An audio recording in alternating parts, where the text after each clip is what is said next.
ఈరోజు ఎంతో శుభదినం. ఈరోజు ఎంతో శుభదినం.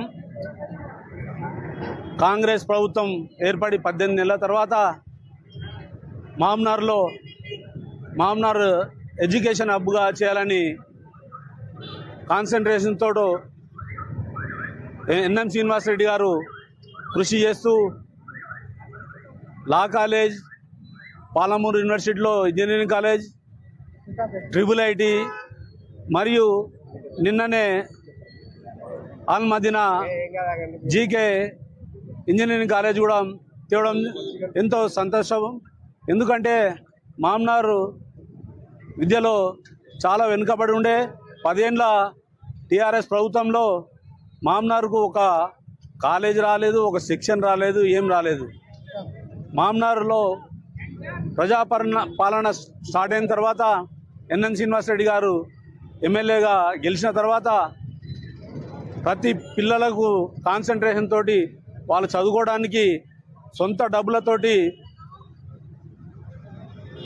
కోచింగ్ పెడుతూ మరియు విద్యానిధి అని ఒకటి తెరిచి కలెక్టర్ ఆధ్వర్యంలో దాంట్లో ఉన్న ఫండ్స్ అంతోటి అందరు కాంట్రిబ్యూషన్ తోటి ఇక్కడ డెవలప్మెంట్ మరియు విద్యకు వెచ్చిస్తున్నారు. కనుక విద్య చాలా 10th స్కూల్ వాళ్ళు లాస్ట్ ఇయర్కు ఈ ఇయర్కు 80% పైన రిజల్ట్ రావడం జరిగింది.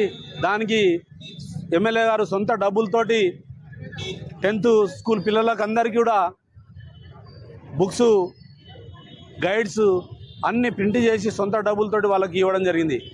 దాంతో వాళ్ళందరూ మంచి చదువుకొని మామ్నార్లో పెద్ద ఎత్తున రిజల్ట్ తీసుకొచ్చి మామ్నార్ని విద్యా హబ్గా చేయాలని ఎన్ఎం శ్రీనివాస్ రెడ్డి కోరుతున్నాం. ఆయనకు మేము కాంగ్రెస్ పార్టీ తరఫున, కార్యకర్తల తరఫున అందరం కూడా ఎన్ఎం శ్రీనివాస్ రెడ్డి ఎన్నంటే ఉంటామని చెప్పి తెలియజేస్తూ ఈ అవకాశం ఇచ్చినందుకు కృతజ్ఞతలు చేస్తాం.